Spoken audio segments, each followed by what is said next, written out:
You have to use the microphone, otherwise people are singing around the. I don't know if it's on. This or this one is one. This one. Or this one. Either this, if you want to stay here. Or Pointer? No. Pointer is here. Great.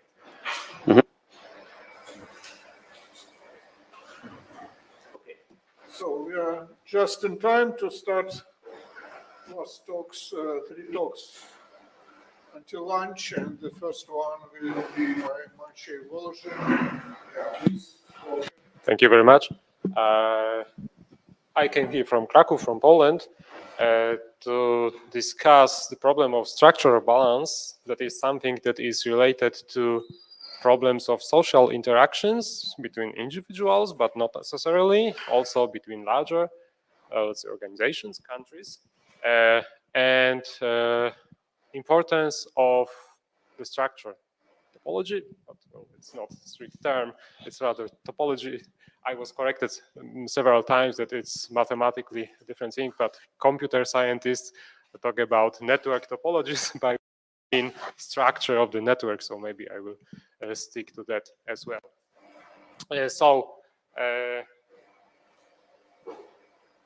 Well, what I wanted to discuss is modeling of social networks, but in terms of relations and how they are perceived, how we see the relation between us and others, or between our organization and some other organization, between our country and maybe some another country, and how we estimate the importance, or how do we really see those relations, if they are valid or not, if they need some change maybe.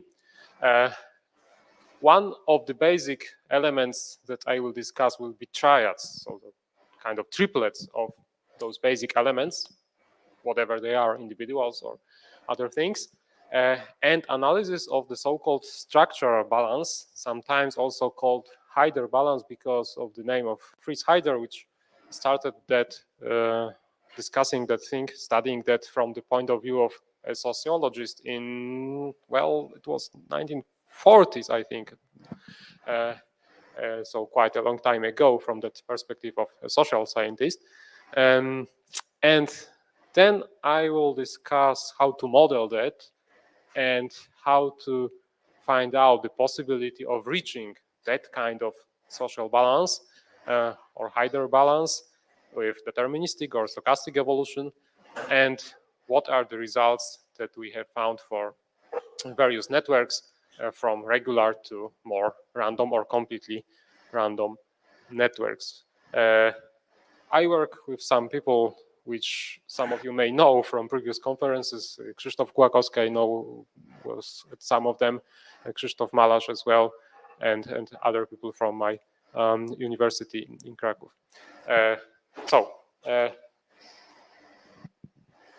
Everyone knows probably that we are using the concept of graphs for modeling social networks. Is it a network of relations that we may follow in direct contacts, or maybe using some data from internet services, social media, Twitter, Facebook, whatever? All of them give us a lot of possibilities to gain data, right? What are the interactions between agents, individuals, which are then modeled as each of them as a vertex of a graph. So let's say we have n of them, and those relations are simply edges of those graphs. So we'll have L links, L relations. Of course, we don't necessarily have a relation between each pair of those agents. Because my main topic is modeling relations, I will be interested in the values of those relations. So I will consider each relation here. Yeah, we can take this. I just don't know what. which one to choose in Italian. I didn't want to interrupt. All right. So basically, in such a simple, relatively simple model, each relation between the nodes I and j, termed here as xij, will be given only one of the two possible values, positive or negative. Let's say +1 and -1, plus for a friendly relation and -1 for a hostile relation. So I and j can be friends, as here, or some other nodes may be enemies.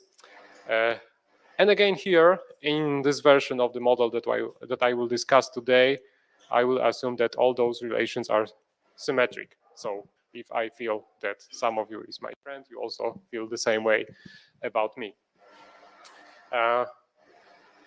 And those relations are assessed with reference to mutual acquaintances.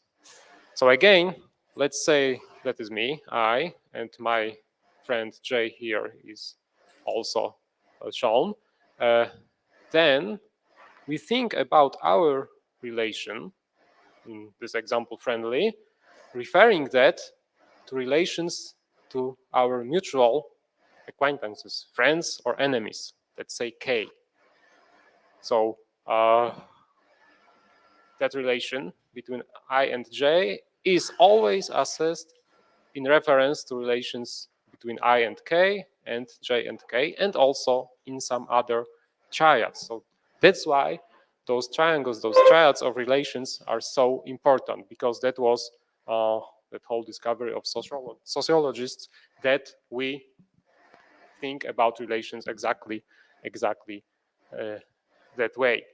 And I will use delta for the number of such triads, which may be very different depending on the structure of the network, how many relations are present here.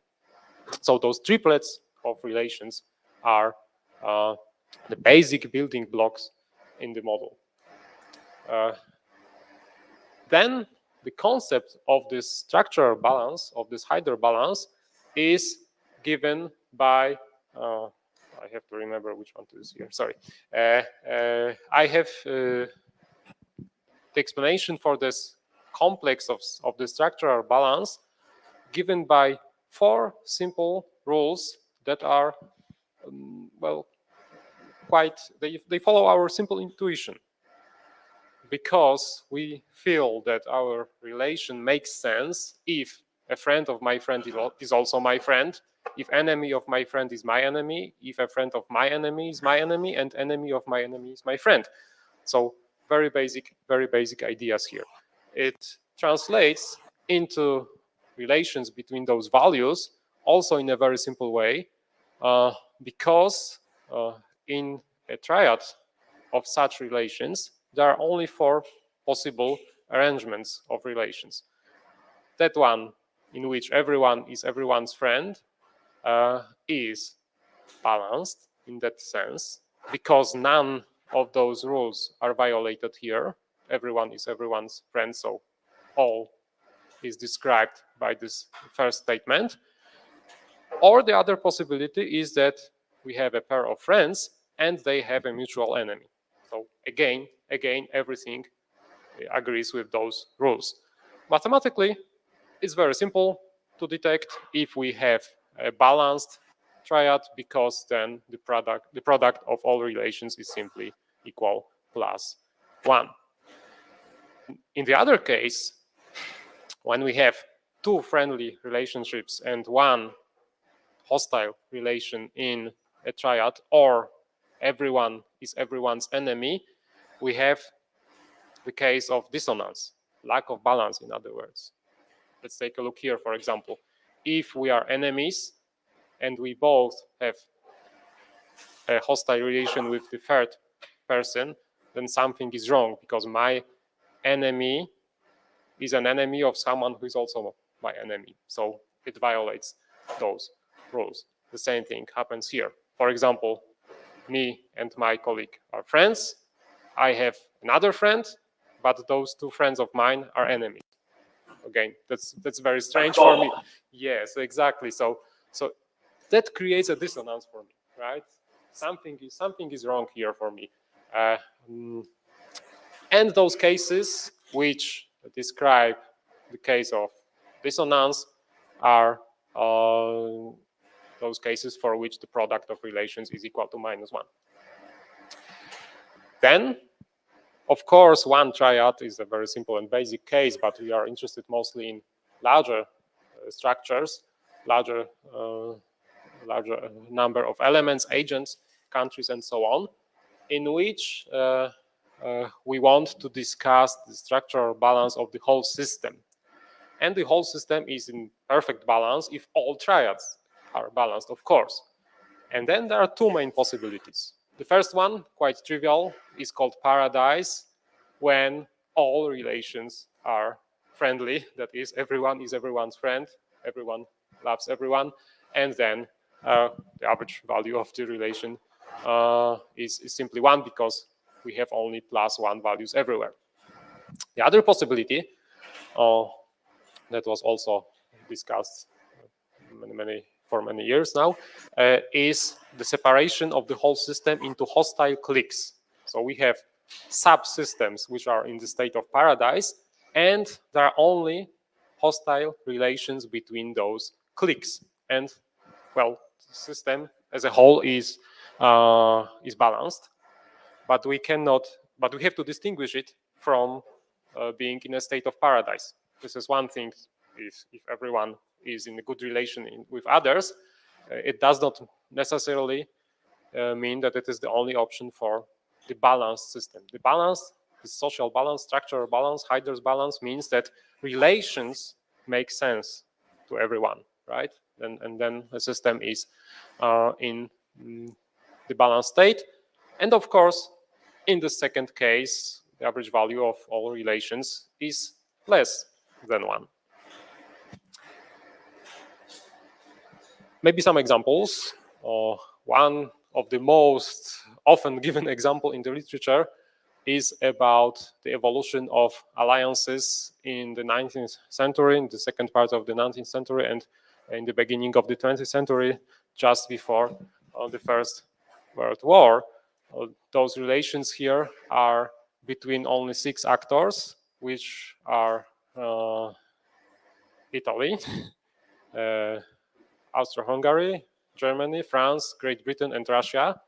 All those empires which were in friendly or hostile relations, changing from one war to another, from one alliance, 3 imperial league, triple alliance, and so on and so on. And finally, the whole system reached a balanced state before the First World War, right? So again, that balanced state does not mean that everyone was a friend of everyone. Quite contrary. Yes, immediately. But that was the state of some Heider balance, in that sense that those relations were stable, let's say. And in that case, we have exactly the situation of 2 very hostile cliques, very hostile alliances. On one side, 3 countries, and the other 3 countries on the other side. That is measured here with the degree of balance is shown by the height of that rectangle here.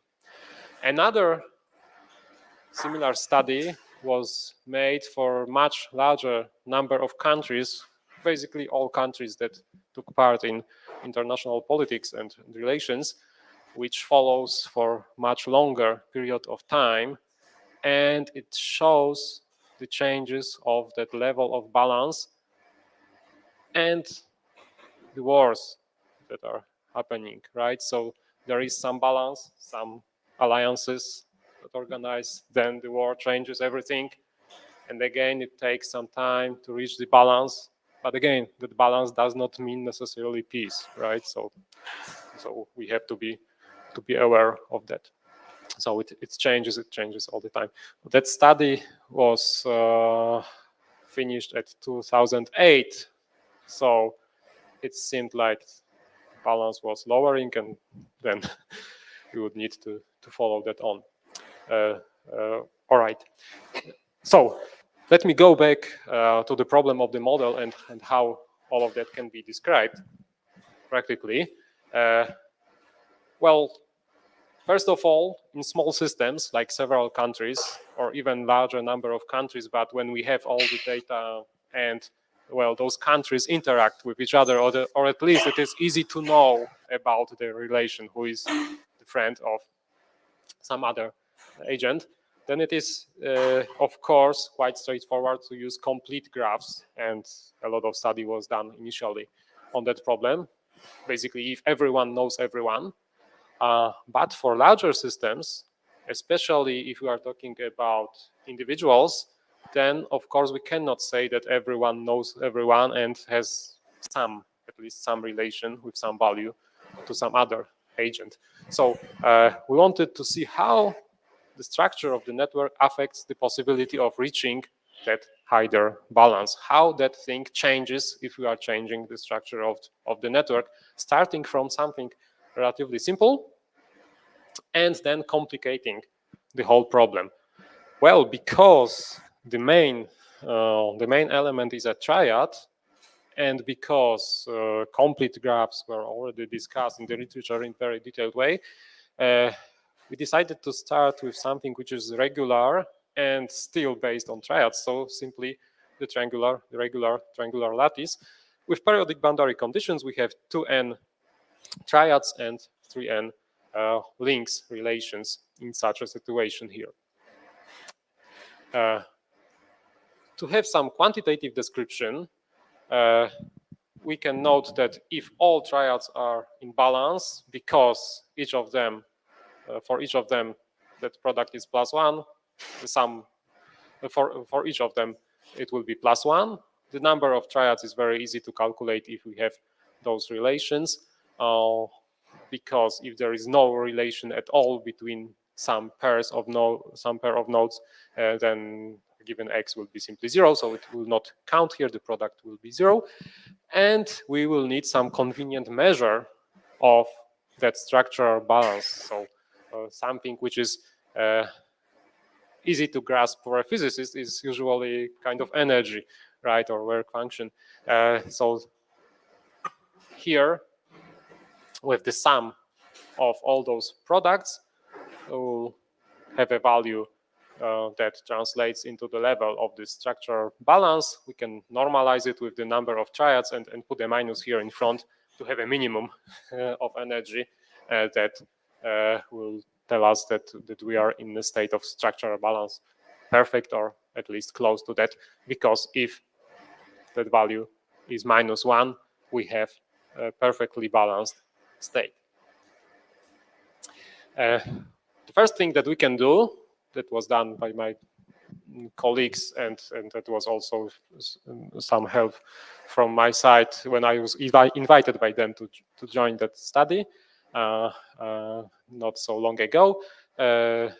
Well, it was to use a deterministic algorithm which tries to remove that dissonance. So it tries to lead the whole system towards that structural balance. And the dynamics is defined by those simple rules. If the sign of that expression or triangular balance is taken here, it is the next value for a given relation, or if that I is 0, well, it means that the change will not improve the situation. Then the state is unchanged. It remains the same in the next step. For example, if we have those relations shown in this illustration, that relation xij, when it changes to a friendly relation, means that we have two balanced triads now. So we go towards the equilibrium in that case. But then, well, in such situations, in such arrangements like social processes, well, nothing is 100% deterministic. So we decided to introduce some kind of noise, social noise, so kind of random behavior, right? Because we do not always decide only on reasonably 100%, right? So there is always some uncertainty. Something which also has a nice physical analogy, thermal noise here. So that way we can apply Monte Carlo approach here with temperature, with some non-zero temperature here, and the temperature will play a role of some kind of social noise, and then we will change that state with probability which is given by, for example, heat bath algorithm, which was used for those studies, but of course we also try some other approaches. And that way we proceed with the simulation. One step, one Monte Carlo step is just equal to 3n in the case of triangular lattice, 3n synchronously perform trials of modification of each of those relations that we have in our network, in our lattice. On triangular lattice, it turns out that, well, whatever is the state from which we start, there are two examples here. That value of rho zero tells us what is the fraction of positive relations initially. We also did that for completely random arrangements, like 50% of positive and negative. But whatever is the temperature, it is only the matter of time that, well, as you can see, the energy increases, does not go to a balanced state, and the average value of the links goes to zero. So basically we have 1/2 of positive and 1/2 of negative relations here. That is the behavior on such regular lattice that we can observe. Never mind what is the size of the system, and the results shown here are averaged over 100 simulations. It's just the matter of time, how much time, how many Monte Carlo steps are needed to reach the stationary steps. Of course, the lower the temperature, the higher the time, and it goes to infinity at very low temperatures. But the final result on that kind of lattice is always the same. Here we have the fraction of each of the triads here, A, B, C, and D. A and C are those balanced triads, and they go to those proportions which are just the result of 3 Bernoulli trials. It's completely random in the end. But well, that is the behavior on regular lattice. Such lattice is very nice as a model, but it does not reflect the real situation. 5 minutes. Thank you. Because in reality, the network of relations is much more complicated. We don't have relations arranged between individuals in such a regular way. So the first thing that we did was to try modifications of such regular lattice by, first of all, removing some links, that way creating a diluted triangular lattice, and with some bond occupation probability. So when we remove Q minus links, that number tells us the occupation probability, which is a measure of connectivity in such a network. Or, quite opposite, modification can be to add Q plus new links, and by analogy, we have the occupation parameter of such enhanced, more dense regular lattice. So in addition to those links on regular lattice, we have some new connections as well here. Working with adjacency matrix, which is so convenient for graphs, we have links defined by those values. If those values are 0, we simply don't have a link, or 1 tells us we have a link.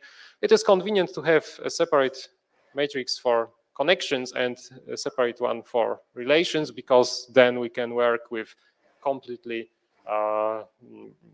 random structures of our choice and discuss generic cases, and easily extend it to the cases with x equal to 0, for example, so additional data can be stored in that matrix. The number of triads, number of links can be calculated easily knowing the structure given by the adjacency matrix for any graph representing any structure, and the graph density is, of course, the number of links in proportion to the number of links in a complete graph.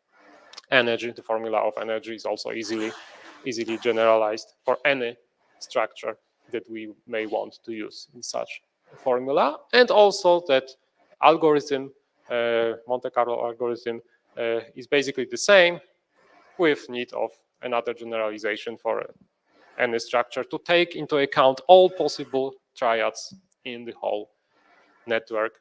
And those equations are quite simple, just a simple generalization of those which were given for regular lattice. What happens then? On a diluted triangular lattice, we observe that we have to go into much more diluted lattices to observe that the system goes to some state which is balanced, if not ideally, if not energy is -1, then at least it is much lower. For example, at first approach, we can take some arbitrary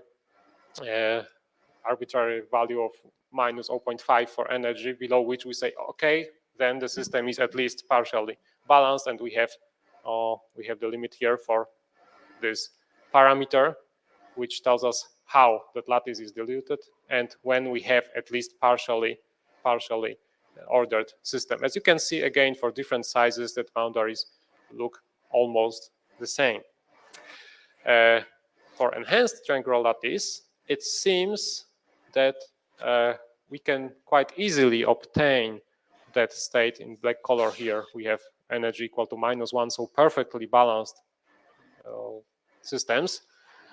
But we have to increase the density by some value. We have to go away from the triangular lattice a little bit, right?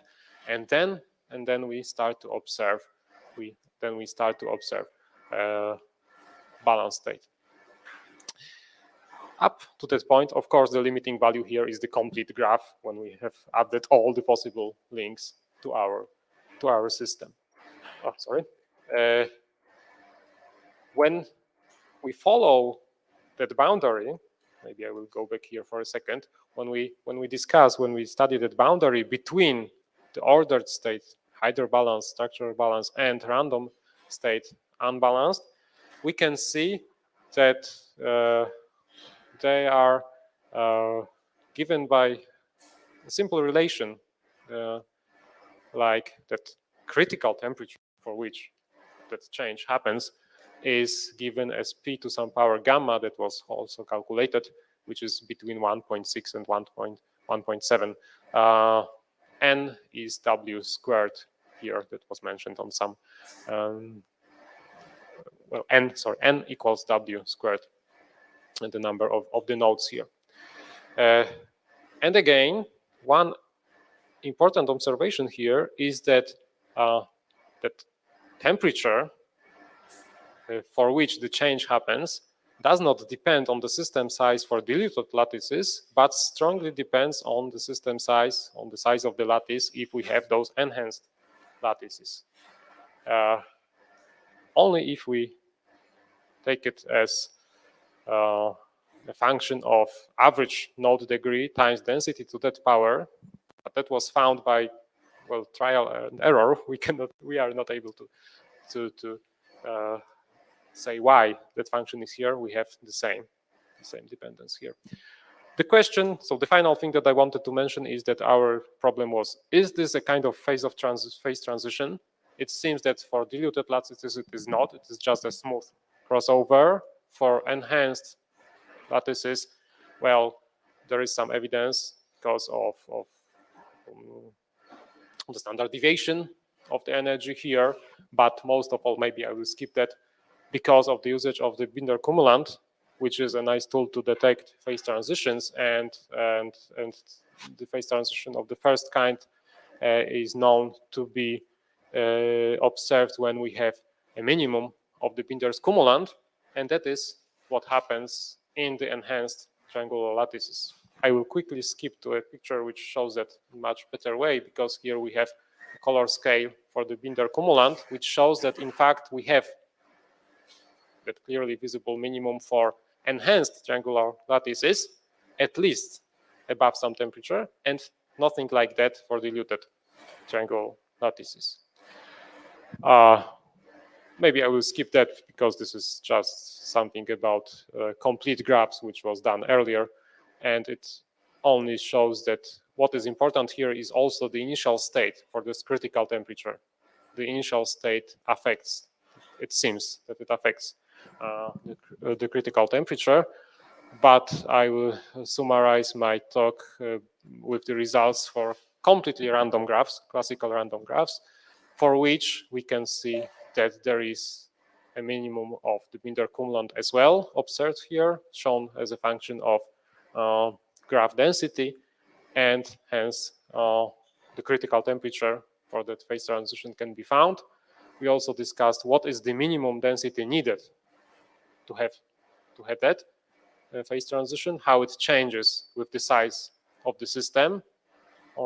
That is the relation that we found here.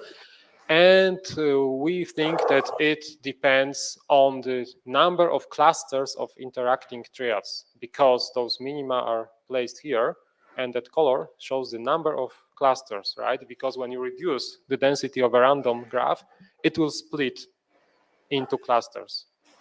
So that is all that I wanted to say. Thank you very much. Thank you. So we have time for question. I have a question. Yes, I too am surprised that you don't see a phase transition, but actually this is a kind of spin glass, because of frustration. So you may have a very subtle phase transition, probably. Yes, you mean see it in those diluted triangular lattices? Yes, it's just a smooth. It seems it's like a smooth transition. Yeah. The Binder cumulant simply smoothly changes. It does not also show that crossing that is found for the second kind of phase transitions in Ising model, for example. Another point, but which is different from this, but actually, when you started speaking about relationships among people, probably one should consider also multidimensional match, because in general, people and also nations have different ways of being in contrast and collaborating. So maybe they can still commerce while being in war, or may have cultural identification while still being enemies. No? So probably one should say, probably instead of just having agreement or disagreement in a whole, one should consider a multidimensional approach, like essentially instead of using spins up and down, one can have, say, vectors of several components. Yes, like personal relationships, or do we cooperate? Yes, Yes. So you have a lot of different phase transition, rigidity phase transition, percolation phase transition in all these kind of approach. Definitely, and another thing that was done by someone from Austria, I think, was to discuss the relationship between that structural balance and opinion dynamics, which is also discussed a lot. Yes, something has to do with opinion dynamics. I also have a short question. In the stage, so can you characterize the number of clicks appearing, say, in random graph, or is it somehow? You mean something like that, right? Because Q is the number of those clicks, right? Those interacting clusters are exactly the numbers of.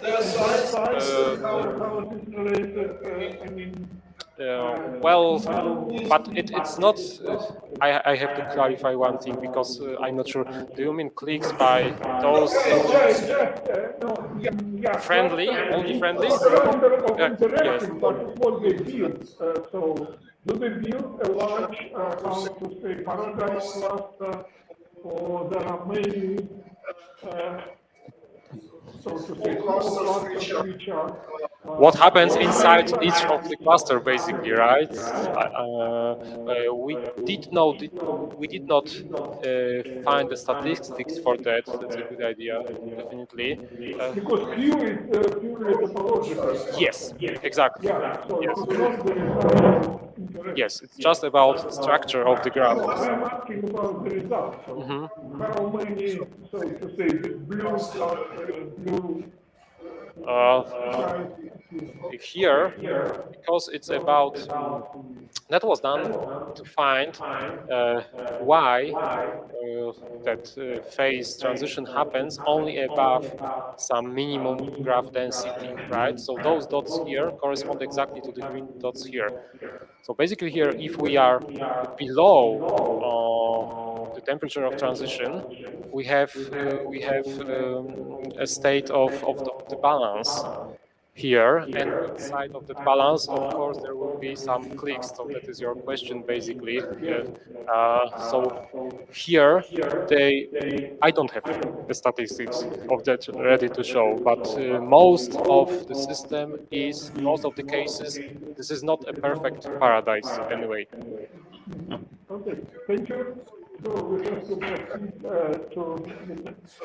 proceed to the next.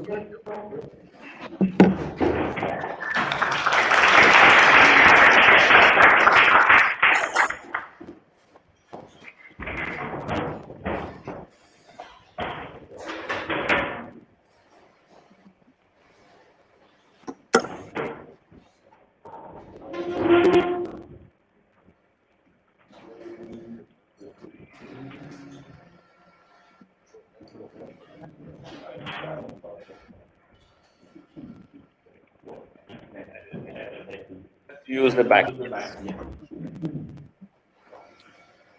so the next speaker is Ranier. Please go ahead. Yes. Good day, everyone. My name is Michiel Ronier. I'm from the University of Ghent. I'm doing my PhD on cellular automata, obviously, under the supervision of Jan Bates and Ejling Dali. Today I will be talking about pattern recognition for cellular automata, and in particular for noisy cellular automata. And the approach I used is using convolutional neural networks.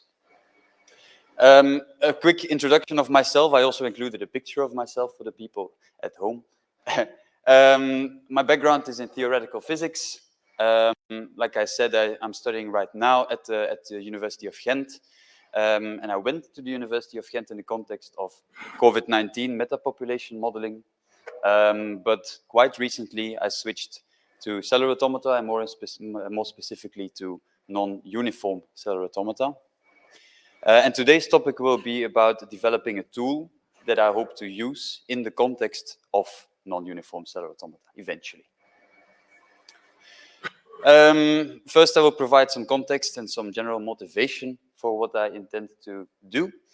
Then introduce a simple problem and provide a simple solution. But eventually what we want to do, of course, is to tackle the hard problem and also show what progress has been done in that respect.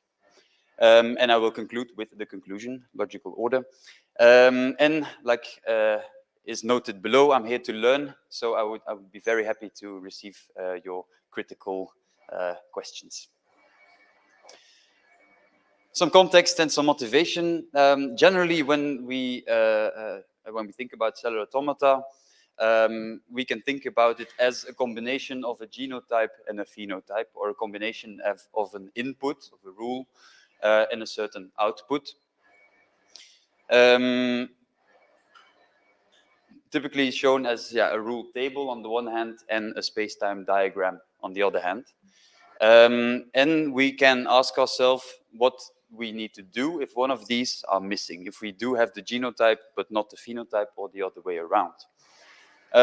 If the genotype is missing, meaning that if we do not know the rule, but we do know the outcome, then we might want to come up with the rule by studying the diagram in detail. Here is an example for a forest fire model. For example, we can take aerial images and change those aerial images into something that looks like a cellular automaton. And then our question could be how, which rule is determining this behavior. Another example is when we would be missing the phenotype. So if we have the genotype, if we have the rule, then of course we can execute the rule for a certain initial condition, and we will get the resulting space-time diagram. But the real, more interesting question is what type of outcome a certain rule can achieve. So in this particular example, we have a non-uniform cellular automaton with two elementary rules determining the diagram. And of course, we can execute the rule, we can see what the diagram is, but we would also like to ask ourselves what behavioral class that this diagram belongs to. And eventually, the bigger question would be if there is some unexpected behavior, some unexpected relationship between what goes in and what goes out, for non-uniform cellular automata in specific. And in order to do so, we would like to come up with a classification tool, an automated classification tool that can do this assessment for us. There are many approaches in the literature that already do something like this, but our angle today will be using convolutional neural networks. First, sort of as a sanity check, as a proof, to see that convolutional neural networks can help us in this way, I'll present a simple problem for elementary cellular automata. So, elementary cellular automata can be, again, can be executed. A space-time diagram can be made from the cellular automaton, and the resulting space-time diagram, the resulting behavior, can be classified in one of the 5 Lee-Packard classes, depending on the general emergent outcome. This is a very interesting thing to work with in the context of convolutional neural networks, because we have, on the one hand, a black and white image, which is something that convolutional neural networks can work with very well. And on the other hand, we also have a very clear labeling. We know what goes in, the rule, and we also know the label that the diagram belongs to, because there is a one-to-one, well, there's a clear defined relationship between the class and the rule number. So this is an ideal situation for supervised learning in general, for convolutional learning in particular. So the question in this simple problem would be, if we have the space-time diagram on the left-hand side, then what is the underlying rule? So what is the rule table that is associated with this diagram? And of course, what we can do is not use any sophisticated tool at all, but just scan through the diagram and try to come up with all the possible neighborhoods that are there and see what effect this neighborhood has on the next time state. And if we've encountered all the neighborhoods, then we know exactly which rule applies, and then therefore we know which class it belongs to. Doing this, very quickly you encounter all possible neighborhoods. So your problem is solved very quickly as well. If you just scan the very first line, then there's a 99% chance of you already finding the rule at the very first step. So this approach is fast. This approach is maximally accurate, just scanning through the diagram, right? But it's not very powerful beyond its design goal, meaning that it works very well to find this particular rule. But we would like to expand this a little more, which is not possible in this context. Exactly this simple problem can also be solved as a sanity check, I said, using convolutional neural networks, meaning that we would also make some kind of a scan through the image, but then let the network decide by itself which are the interesting things to look at. And then eventually also come up with a classification in the end, in this case with 256-fold classification, telling us which rule applies. This is a rather simple network compared to neural networks that are out there. And it will also very quickly achieve near perfect behavior, meaning that it will decide for itself which parameters should apply, which parameters are best to identify this rule, and it will quickly go to an accuracy which is almost 100%. And the only remaining mistakes it makes make a lot of sense, because those mistakes, those wrong classifications, occur when not all information is present. So when not all neighborhoods occur. So then it is impossible to know for sure which rule is happening. Using convolutional neural networks for this particular problem, for finding the elementary rule, is, in comparison with just scanning through it, is slow, because it boils down to optimizing a lot of weights, a lot of biases. It's obviously not more accurate. And what it actually also does is just take a detour, because it will optimize itself, the network, to find to find an approach which we already knew beforehand. However, and that's important for our eventual goal, using this type of network is very powerful beyond its design goal. So you can try to come up with different problems, try to tune the network in a slightly different way, and then build up knowledge until your network is very powerful in different circumstances as well. So this was the simple problem, the case of elementary cellular automata, in the case where all information is present. But what we eventually want to do is to solve the hard problem. For example, again showing the image I showed you earlier, if we have this space-time diagram, which in this case is made up by 20% rule 50 and 80% rule 30 in a non-uniform way, then our question could be, is this chaotic, is this periodic, or is this maybe something else entirely? And we would like to do this for a whole bunch of possible combinations of rules and for a whole bunch of possible initial allocations of these rules, and have the algorithm decide for us which cases are interesting and which aren't, such that we can investigate them in more detail eventually. Yeah. The problem here, of course, is that in order to train the neural network, we would like to know the labels. So, because in that way, the neural network can optimize itself. But that's, of course, the entire problem. We do not know the labels beforehand. So we need to take a detour. We would like to generalize the neural network by training on the elementary case for which the labels are known, but also at the same time try to avoid fixating on the rule table. So what the neural network did earlier is it optimized itself such that it looked at a particular neighborhood and it could come up with the rule table, and then eventually it come up with the class.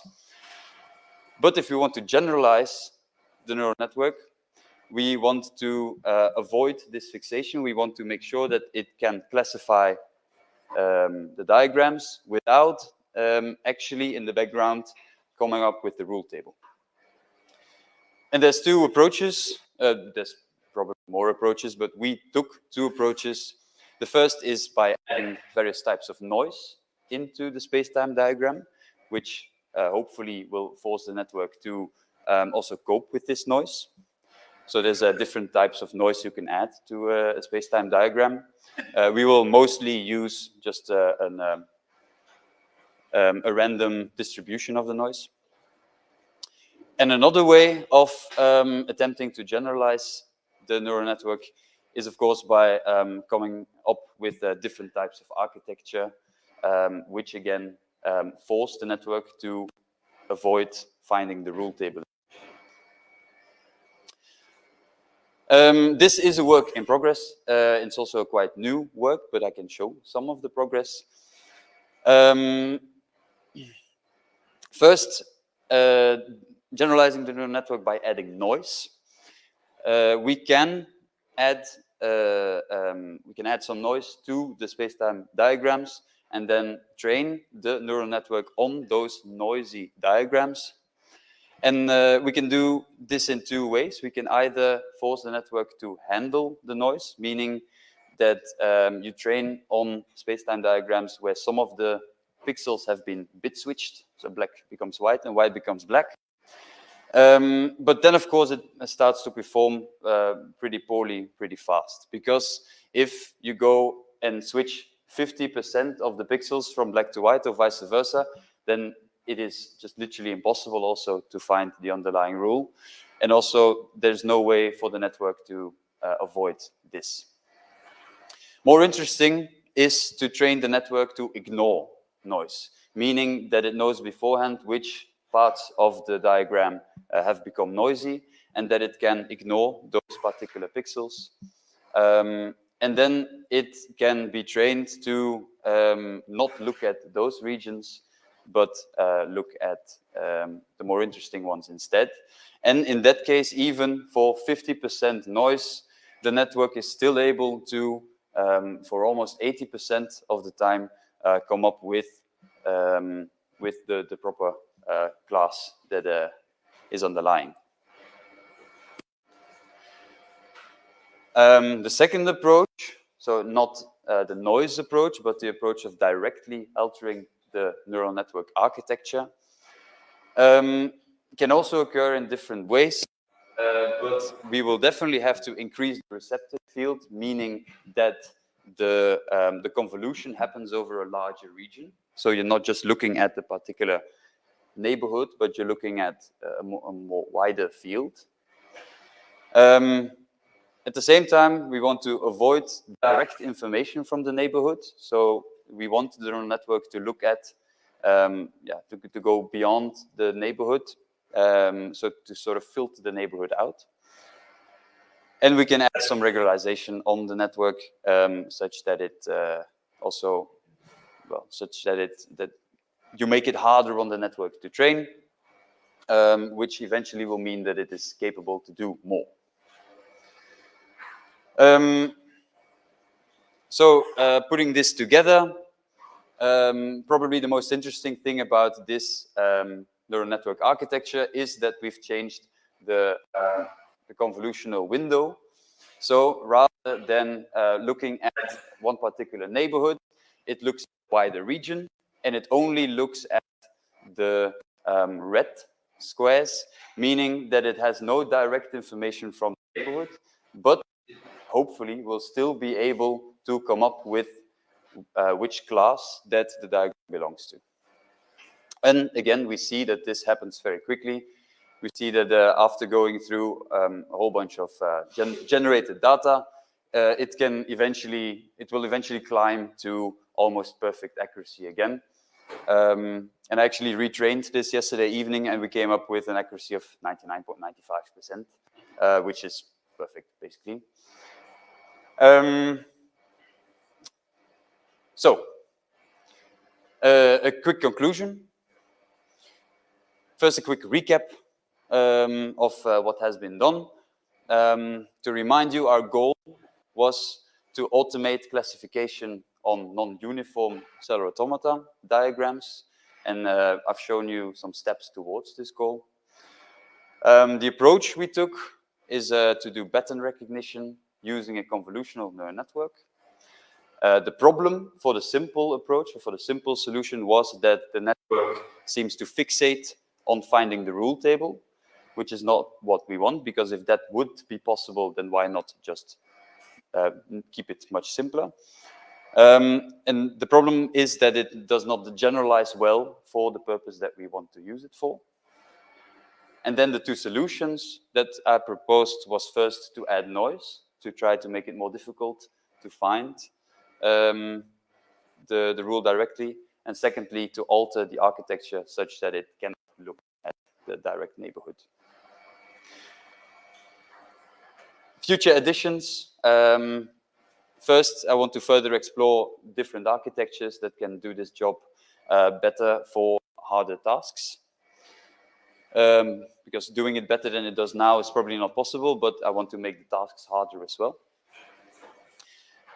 Secondly, I want to do a more in-depth comparison for different approaches to noise, because that in itself is also an interesting research topic, just to see how well rule determination can happen in a noisy environment.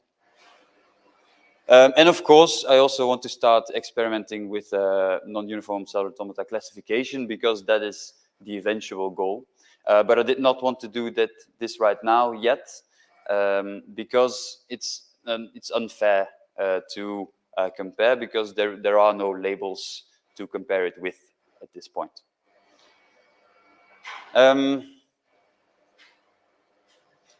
There are other workarounds around this problem, that there are no labels to train it on.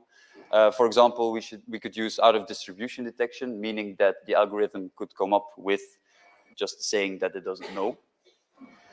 We can also train an algorithm to do unsupervised learning, so that the algorithm can come up with its own classification for different types of non-uniform cellular automata diagrams.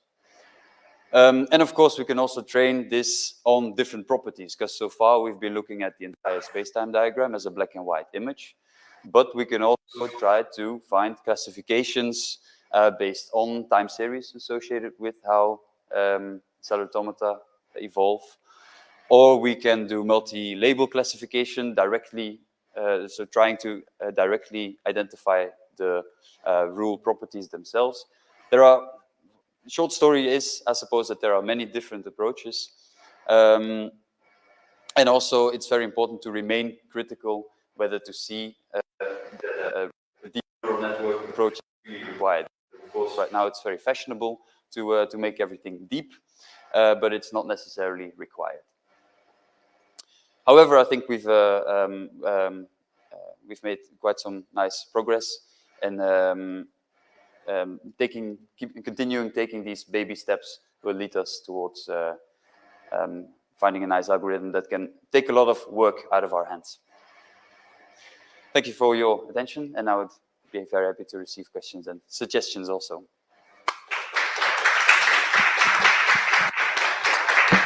So the talk is now open for questions and comments. I would like to ask a question. So you feed your evolutionary network with some plain black and white image.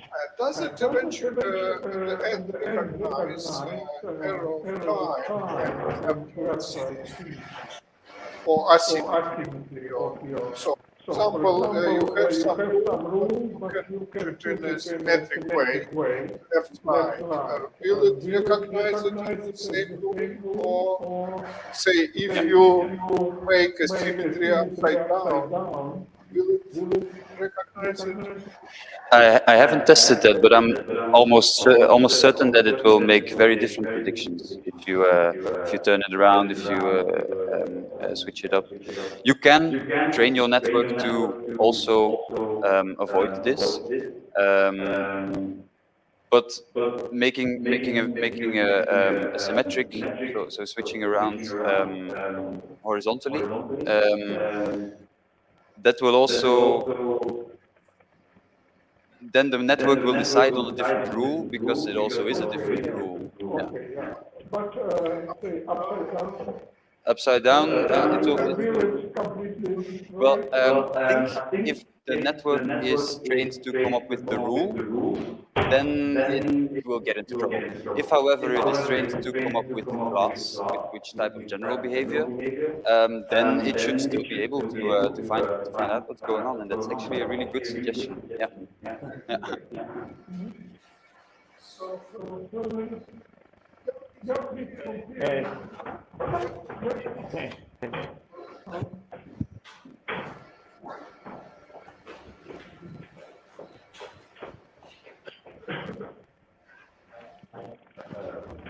Yeah.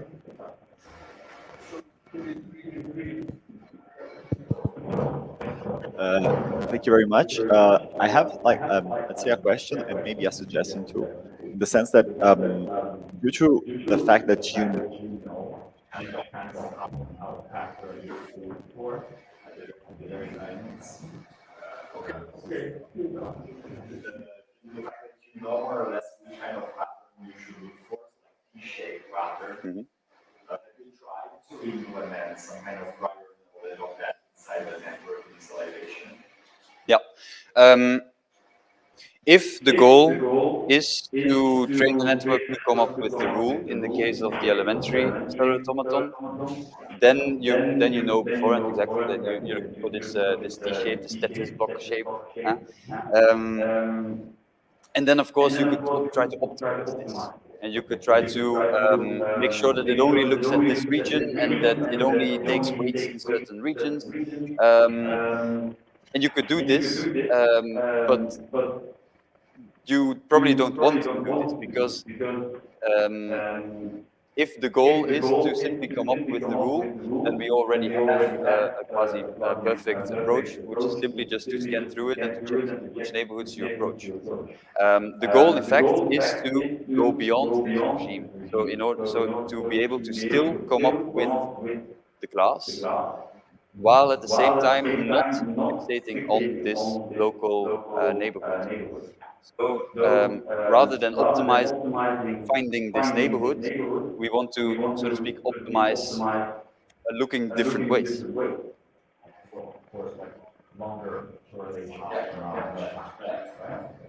Yeah, exactly.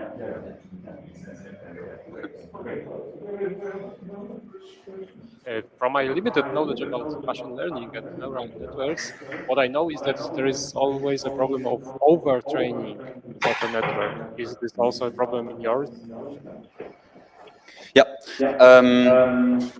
Well, there is a problem of overfitting, which would mean that we feed it a lot of data and it really fixates on those data.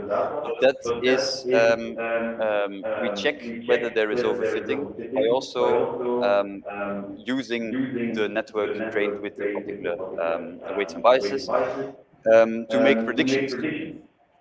And if those predictions are still good and it has no prior knowledge of those data, then it might be that you reach 100% accuracy on the training set.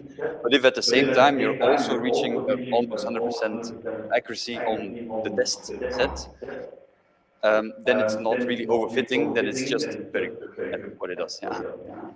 Yeah.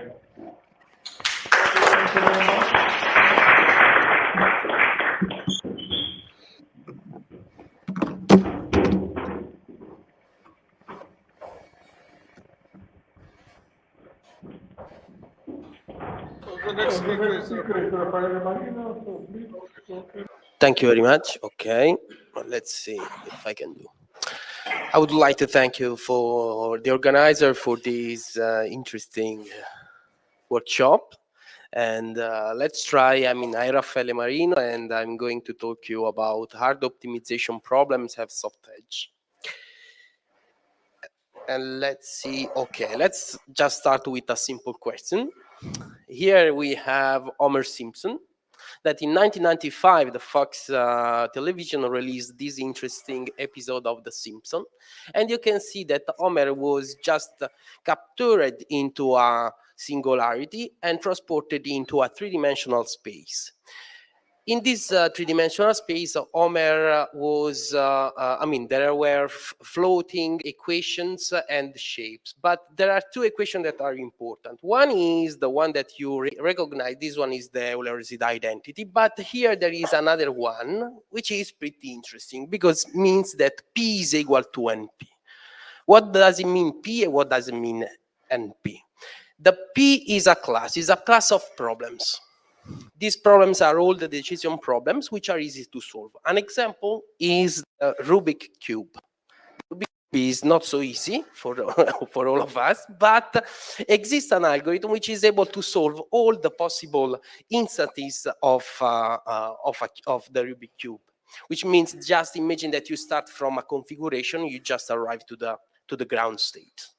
And here we have instead the all NP problems like Sudoku, Tetris, or Minesweeper. You played at it with them, but the problem is like that you are not able always to use the same algorithm to find always a solution, I mean, to win the game. That one is therefore the problem that goes into the class NP, which are all the problems which we are, which is really simple to find us, I mean, to check a solution, but it's very difficult to find a solution. And what here just I say what is the difference between the answer of this question, which is P is equal to NP. I mean, if P is different to NP, is not a problem at all. I mean, we are still living in a very nice world, and we will live in this world because all the cryptography, modern cryptographers assume that P is equal to NP.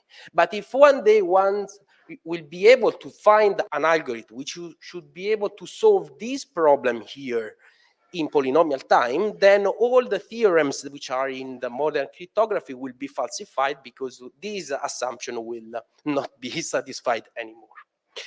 Now, just I started with this simple question just only to try to figure out why the NP problems are so important. We will discuss the maximum click problem, but the maximum click problem is just a problem in math. There is, for example, in economics, another one is the travel salesman problem, or in physics, the spin glass. In computer science, you have the hidden community, or in biology, the protein folding problem. What is the connections between all of these problems here is just that you need to find a global minima into a very complex landscape. That one is the goal. Then what I will show you is just for this particular problem here, just some algorithms which are able to find sometimes for n which will be finite a global minima or not. Let's start with a little bit of history and the definition of the problem. The problem of the maximum click is just I give you a graph which is indirect, means that, for example, this picture here, we call the graph always with this definition, I mean, G, N, and M.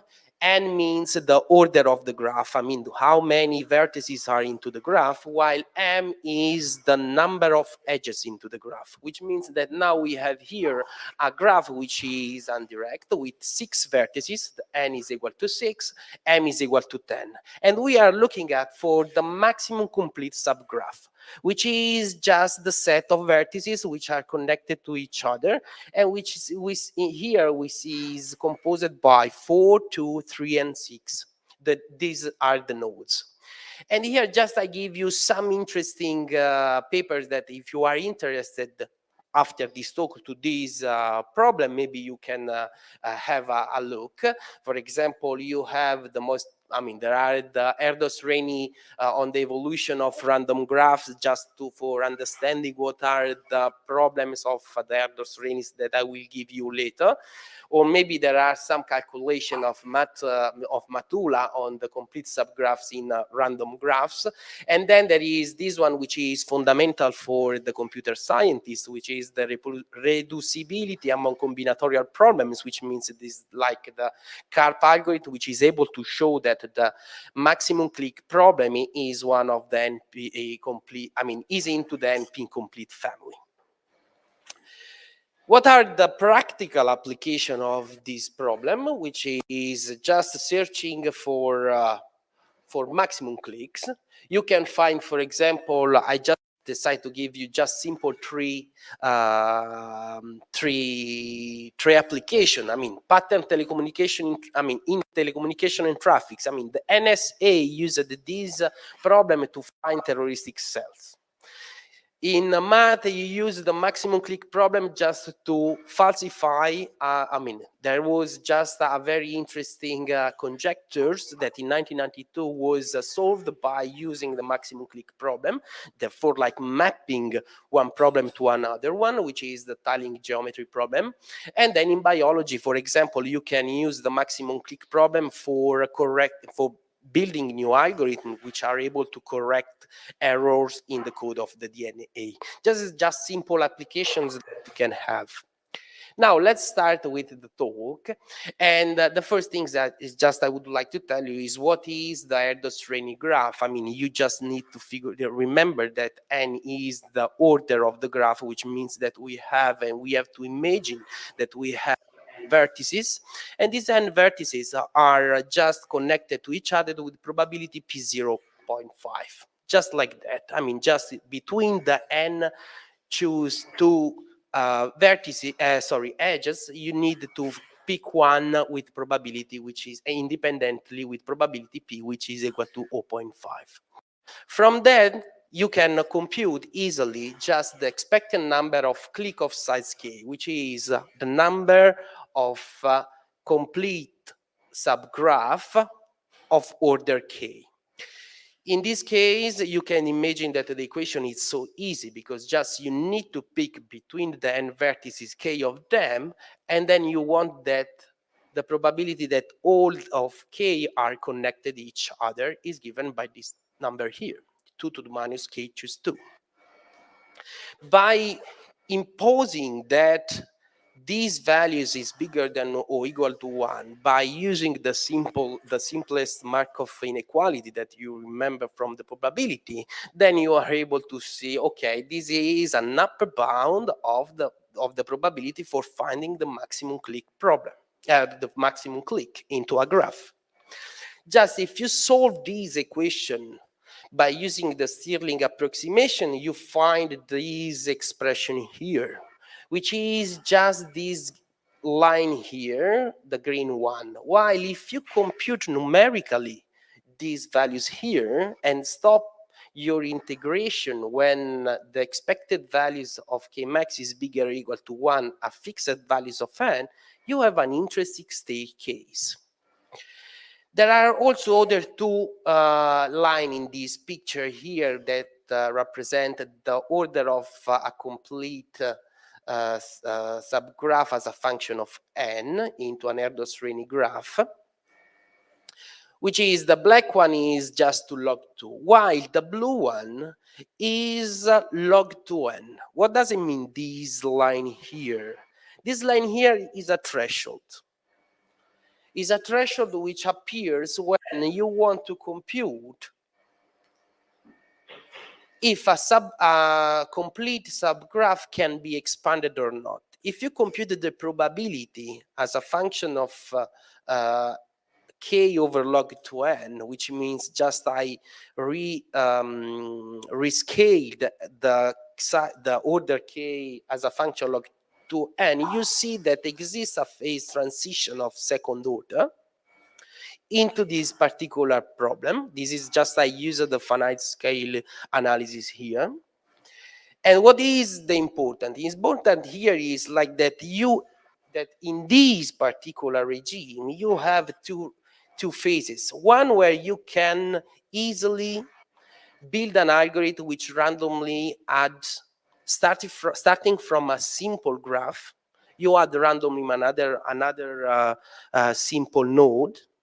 Just imagine that you have one graph, then you pick randomly one node, and you add to your click, and you want to find a click. Just pick between all the nodes that are connected to it another one. Which means if you imagine a little bit this method, you can see two things. The first one is like that each time that you choose one node which is connected to another one, you halve the graph induced by your frontier. In which sense?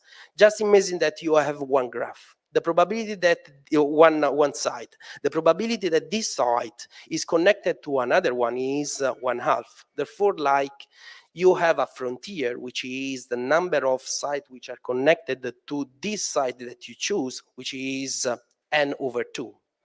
When you pick another site which is in the frontier of the first site that you have chosen, then you have again a factor over 2 that you have to divide, because not all of them will be connected each other, and so on and so on. You will figure out that you arrive to these values, which is log to n. I mean, you can do just log to n step before this process will be stopped.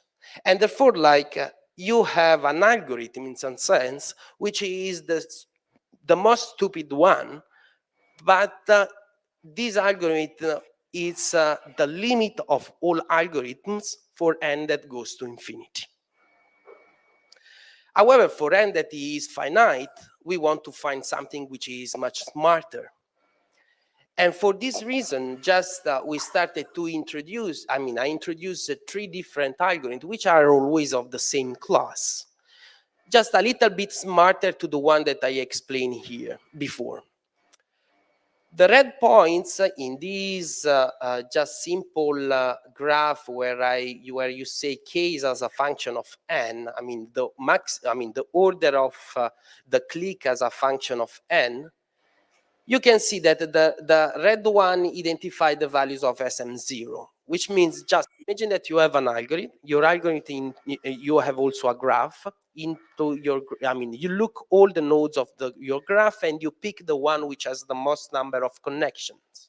Then you discard all the other connection, which all the other vertices which are not connected with the vertex that you have chosen. Then into the frontier, you choose another one which has the maximum number of connection, and go so on and so on. And you can see that you can find a better value respect to the one that you before I explained. But if you introduce much more information into your algorithm, you see that you can find always better and better algorithm. In this case, for example, SM1 or SM2, just the idea is start on each single vertices of your graph and run SM0 and pick the best click that you can find. This is the definition of the algorithm SM1. SM2 is start on each pair of your graph and then pick the best, run SM0 and pick the best algorithm, the best click that you can find. And you can see something interesting appears as a first result. Is like that the algorithms SM1, SMT, and SM2 are able to wiggling and to follow the staircase. This is something interesting because it means that by increasing the complexity of the algorithm, you are able always to find something that is closer and closer to the real solution here. Just only to recall you, here it's so easy the problem. Here it's, we are at the end, which is very small, because we can arrive at 1,000, 2,000, maybe 3,000. But as you can see, here it seems to be a little bit difficult for n that goes to infinity. What we can study, therefore, what we can study is the distribution of the solution of the algorithm SM1. In the 70s, Matula was able to give a very simple results from the Markov inequality and the Chebyshev inequality, the first and the second calculation, it's called. Therefore, it was able to give an upper and a lower bound of the probability that values of K max, which means of the maximum click, was present into a graph. And this calculation was used in our simple analysis to show that the algorithm SM2 was able to fill completely and to just follow the probability that was computed analytically by Matula, while SM1, as you can see, it's far away. Here I'm plotting K as a function of n for different values of n. In green, you can see the step that you can have from the staircase. And in this region are just the calculation analytically that we have done by computing this number here. When we run the algorithm SM1, SM2 over a set of graphs, we can see that SM1, when the maximum click should be 15, is able just to find a fraction of 0.2 of 15, while SM2 is able to really follow the distribution. I mean, he is able to find, it is able to find with probability 1 the 15s which are present into the graph. Something that also is interesting and shows that there are something much more interesting in the solution space is that here at edge step we have the 50% of probability to find really one click of a graph that could have a click of 16 or 15 has a maximum, which is a new hint to show that maybe there is another phase transition that should be studied in this problem. As a result, what we have done, just try to build a new algorithm which was faster because we wanted to arrive at values of n bigger than before, but also better than SM0.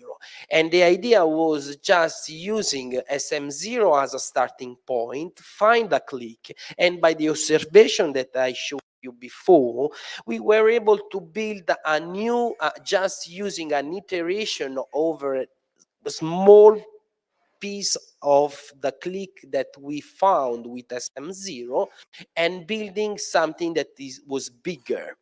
And the result that we found was something that was really interesting, because if you can see the result that we are here are just bigger than a staircase that we have plotted with different colors.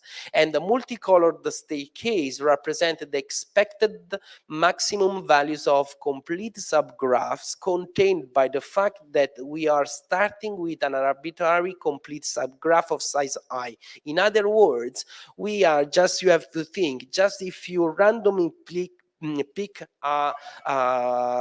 pairs or triangles in your graph, you are not doing better than the result that we can get just using an SM0 and iteration, and by using other SMI iteration after SM0.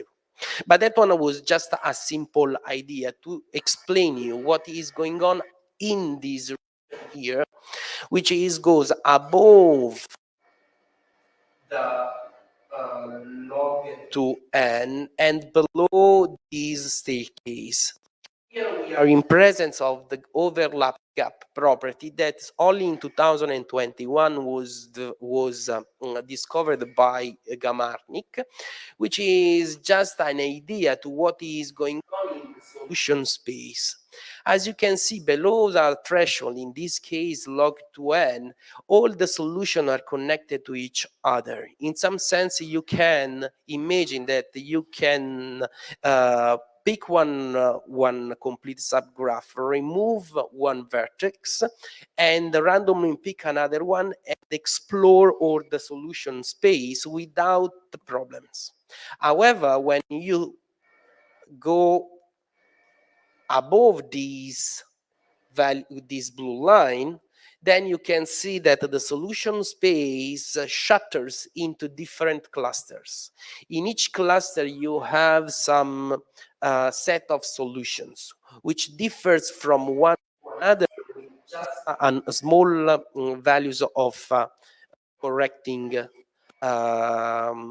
flips that you can do.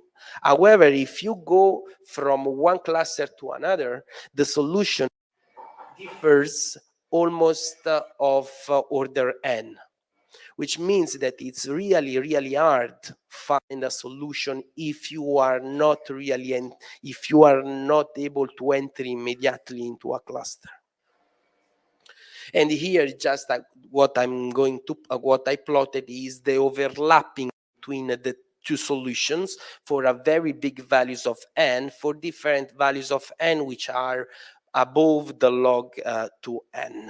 In this case, you can see that after a little bit, you have you cannot you see there is something that in this case is there is no overlapping between the solution. And then what we have understood is like, okay, we have an algorithm which is able to find better solution in this region above the log 2n and below the staircase. Can we do, but we know that it's not useful. However, but we can this algorithm be useful for finding something that is better for another problem? I mean, for a problem which is called the hidden click problem. In this case, what you are doing is just you are planting a solution into your graph. This means that you are planting a click which is, of course, bigger than the natural ones which are occurring. This means that you, in principle, should be able to find the solution because it's the only minimum that which exists. However, you see that also in this case, you cannot find a solution as which is proportional to log 2n with an alpha which is bigger than 2, for example, but just you are able to find something which is proportional to the root square over n. Historically, this problem started with just planting a click which was proportional to the root square of n log n. In this case, you're just looking at the distribution of the connection of your vertices. You are able to immediately find with probability equal to 1 the site which are in the click. Then with the spectral method in the 1993, Alon was able to reduce this limit with just a constant factor in front of the root square over 0.5. And in 2013, we have another kind of algorithm, which is called the approximate message passing algorithm, which derived from the physics of Giorgio of disorder system and Giorgio Parisi and Marc Mézard and Zecchina, when De Spande and Montanari discovered a very interesting algorithm which is able to find this result here, the red line here. However, with the algorithm that I will show you now, which is just an SM1 with an early stopping, we are able to find some solutions which are below the De Spande et al. Transition. Let's see how what is the idea which is behind the SM1 early stopping algorithm. The idea is really simple. We know that just finding a solution here, it's pretty difficult because here there are too many clicks. And then planting a click here, it's not useful at all. If I plant something here, well, it's the only point where it's interesting because in this region here, I can find, I'm sure that there is only one click that I have to find. This is the idea. If I run SM0 on each side and I find something which is bigger than this threshold, I'm sure that in the core of nodes which I have found with SM1, then there are a lot of nodes of the hidden click. And therefore, I can build a simple cleaning algorithm which is able to give me the correct answer at the end. And this is the result of the final competition that we have done by just comparing the approximate message passing algorithm with two different kind of SM early stopping, which means just running on each node up to I found an interesting signal that I found something, and then I stop. As you can see, this algorithm here, which is the red, the one of Montanari and Despande, you are able to find a clique of size maximum is proportional with a coefficient alpha, which is 1 over the root square over E, where E is the Euler constant. While with our algorithm, we are doing on the same set of data, of course, on the same set of graphs, we are finding always the clique up to the values 1 over E, 1 over the root square over E, but also behind these values of the threshold. In this case, also, if you introduce much more complexity, much more information into your algorithm, in this case, just you are look at the number of pairs, but you stop as soon as you find something. And the idea is so simple, because when you just start with a node or with a set of nodes, you can imagine that you shrink immediately the frontier, and if the clique was bigger than natural one, becomes much, much bigger in the new frontier, which is the half of the graph. Here, just only to show you that statistical mechanics is always useful also for analyzing the phase transition and the threshold of the algorithm, which in this case here we can show that the values is almost independent by the order of the graph that we are studying. Here just I plotted the probability to find the clique as a function of alpha. Alpha is the parameter in front of the root of square that we want to find, which is the size of the clique.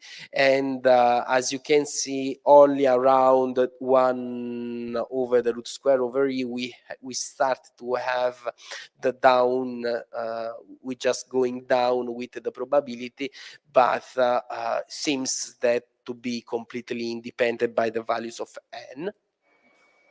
And what is the computational cost? In this case, I should say that the AMP algorithm has a complexity which is the last. The AMP algorithm is just an algorithm which has a computational complexity, which is proportional to n squared log n, while SM1, SM2 should have a complexity in the worst case of n cube and n fourth.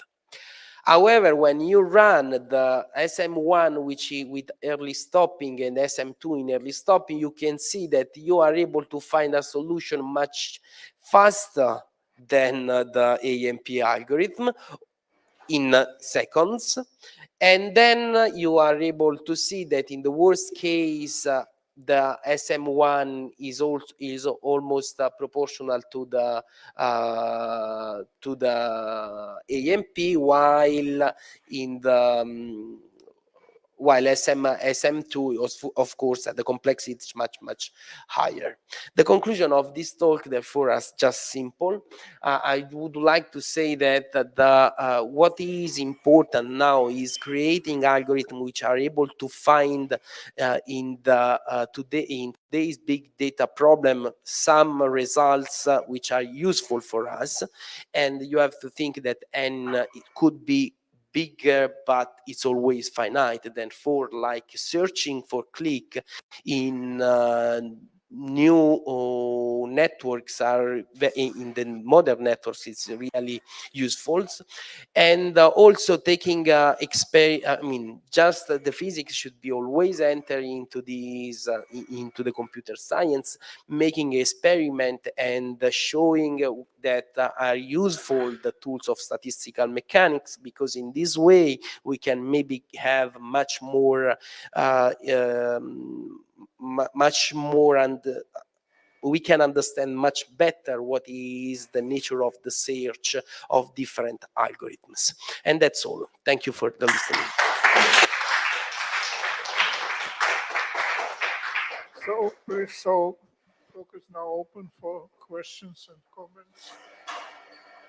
I want to. So you started with the notion that it is in many cases easy to check the solution But I don't see how you can check in this problem that you really found the largest click. Because it's like, I mean, you can, there are two things. I know that the largest click is the one which is given by this staircase. If I don't find something which I know theoretically should be like this, I cannot say that I found it. Just only in this case, I am able to say that I found something which is bigger, because the calculation that was given by Matula was exact. And as you can see, sorry, this is also, it's really interesting. Here I can follow the probability, I mean, the experimental values that I have, follow the region that can be calculated by analytically by these equations here. And here you can find the right values of 15s that are into the graph on average, the exact values of 16s, which increase when the 15s decrease. I mean, 15 and 16 means the order should be 15 and 16. And here, which is really small, there are the 17s, which are the biggest, and the fraction of the graphs which we are able to compute and we see, it's exact to the values of Matula, which means that in this case, we found also a new way to check how to find, I mean, if you find an algorithm which is able to follow the distribution of Matula, of course, you know that you have found an algorithm which is able to find also the maximum click in the graph. So other, In general, I was just general question. In general, in these problems, there is a complexity, phase transition in which you have some parameter for which the problem is a real Yep. NP, and others for which they're so kind of easier. I mean, there is always, I mean, I didn't enter into the details, but you have to think, I say that here there are the problems with the decision problem. The decision problem makes the difference between P is equal to NP. When you have an optimization problem, in this case, you need to find a click which is maximal. Then you are in the NPR problem. And in this case, it's another kind of question. I mean, we working in this situation. About your question, it's true. I mean, there are some values, and here you can see, for example, when it's simple to find a solution. Sorry, I'm not so familiar with here. It's simple to find a solution when n is small. However, when n becomes bigger, you can see the wiggling of the algorithm in blue, which is connected to the solution of the algorithm SM1, started to be far away from the right values that you can find using the analytical methods. I mean, in the sense that this Markov inequality and Chebyshev inequality that Matula, the calculation of Matula. And here, that one is something that is interesting to see, is that the values that you can, the fraction of graphs that you have found follows exactly this distribution which is given by Matula. Just, I mean, it's a discrete stuff and a discrete distribution. Also here, just also before I didn't explain well because also for the time, but as you can see, there are two kind of points, the square and the circle. And for n which is small, then the distribution are the same. However, as n goes larger and larger, you can see that the circles start to be, I mean, translates a little bit with n, and around 1000 you can see that SM2 follows the exact values as here. But SM1, see like this, I mean, we lost the exact value.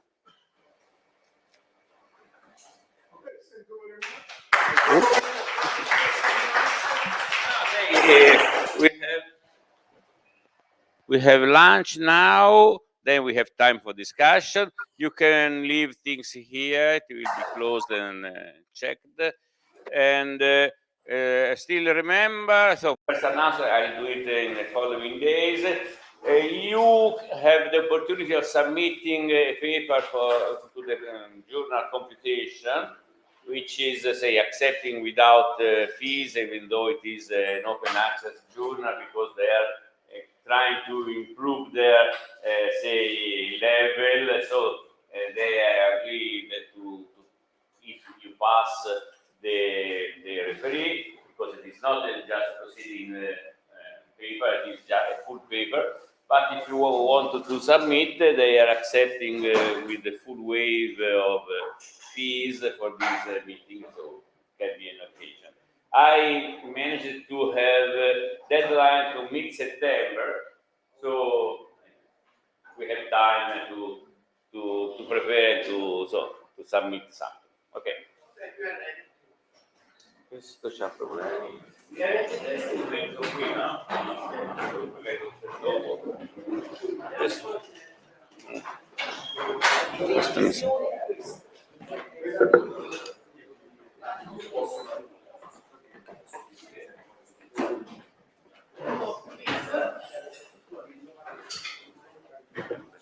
Cambia la pila se funziona meglio.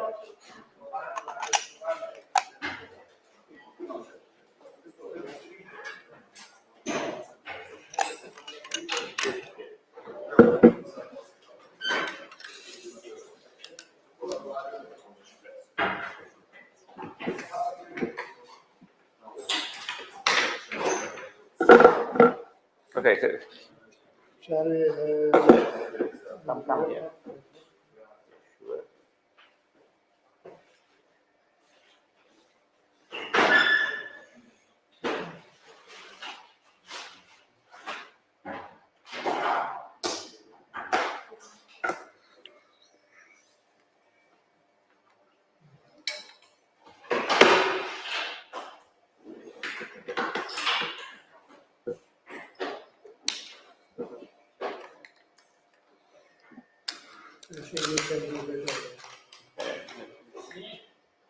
I'm not quite.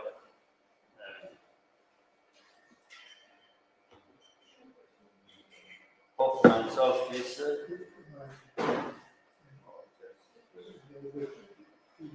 I put the both of them.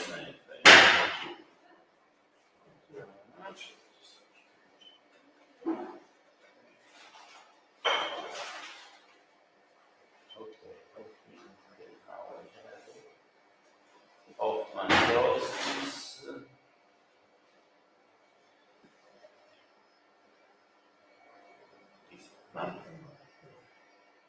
So we can.